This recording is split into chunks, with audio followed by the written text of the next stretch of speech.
আসসালামু আলাইকুম। আজকে রান্না করব মিষ্টি কুমড়া দিয়ে গরুর মাংস। 1 কেজি মতো গরুর মাংস নিয়ে নিয়েছি।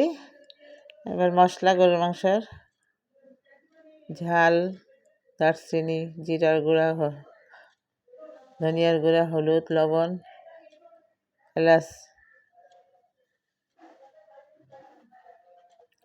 এগুলো সব দিয়ে দেবো। একসাথে দিয়ে মাংসগুলো হাতে মেখে রাখবো।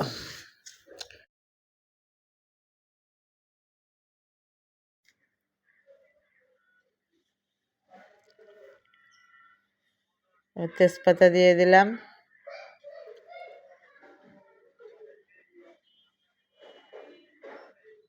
রসুন বাটা 2 চামচ, আদা বাটা 2 চামচ,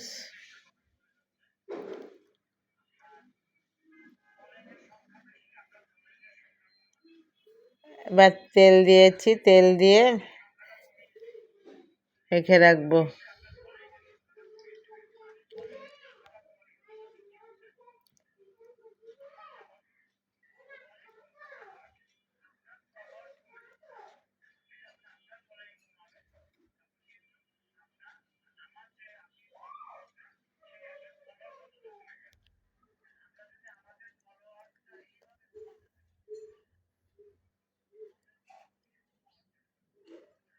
এভাবে ভালো করে মেখে নিয়ে তারপরে রেখে দিব। এই রান্নাটা খেয়ে দেখবেন আপনারা করে, অনেক মজা। মিষ্টি কুমড়া দিয়ে গরুর মাংস, অন্য অন্য মাংস দিয়ে রান্না করা যায়, খাসির মাংস, মুরগির মাংস, গরুর মাংসটা বেশি মজা লাগে। আমি আগে পেঁয়াজ দিয়েছিলাম না, এবার পেঁয়াজ দিয়ে চুলায় চাপাই দিব।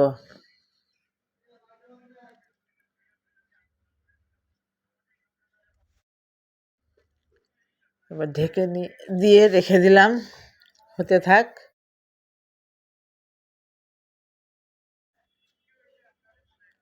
আপনারা আমার চ্যানেলটিকে সাবস্ক্রাইব করতেছেন না, সবাই দেখে চলে যান। একটু অনুরোধ রইল, একটু সাবস্ক্রাইব করেন।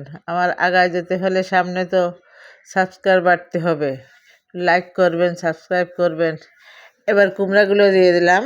মাংস কষানো হয়ে গেছে, ভালো করে কষাই নিয়ে তারপরে উপরে যখন তেল উঠে গেছে তখন কুমড়াগুলো দিয়ে দিয়েছি। কুমড়াগুলো আমি একটু বেশ মোটা মোটা করে কেটে নিয়েছি, মানে মাংসের মধ্যে তো একদম গলে যাবে, যাতে একটু গোটা গোটা থাকে, এই জন্য বড় বড় কেটে নিয়েছি। কুমড়োটা একটু কাঁচা, পাকা কুমড়া হলে আরও বেশি ভালো লাগে, একটু মিষ্টি মিষ্টি লাগে মাংসটা।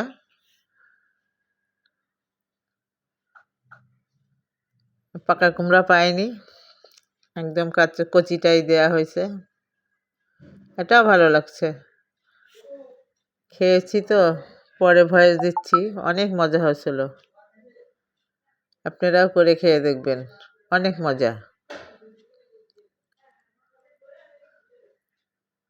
এভাবে কুমড়া দিয়ে কষায় নেবেন।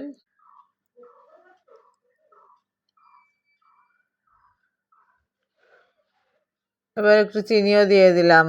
কুমড়ার তরকারি তো, আরও কাঁচা কুমড়া, একটু চিনি দিলে বেশ ভালো লাগে। মিষ্টিটা বেশ, কুমড়ার মিষ্টির সাথে ব্যালেন্স হয়ে যায়, ভালো লাগে মাংসটা খেতে। এটা সাদা ভাত, পোলাও সব দিয়েই খাওয়া যাবে। আমি সাদা ভাতের সাথে বেশি খাওয়া হয় বাসায়, মাংসও খাওয়া হয়, বাচ্চাদের কুমড়াও খাওয়া হয়, এই জন্য আমার বাসায় প্রায় করি এটা। মাংসের সাথে একটু কুমড়াও দিয়ে একটু অন্য সবজি দিয়েও মাংস রান্না করি।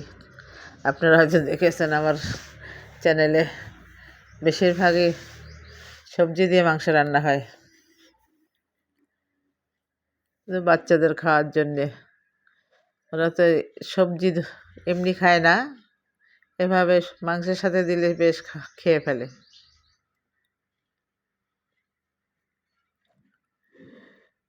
এবার পানি দিয়ে দেব।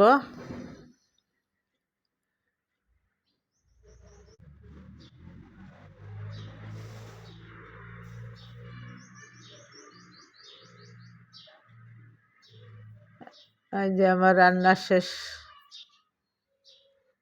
কুমড়াগুলো বেশ গোটা গোটায় আছে।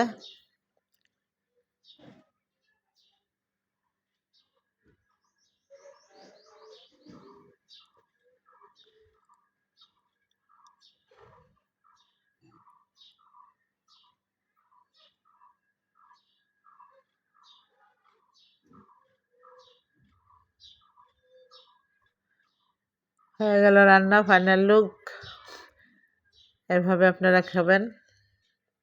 আসসালামু আলাইকুম।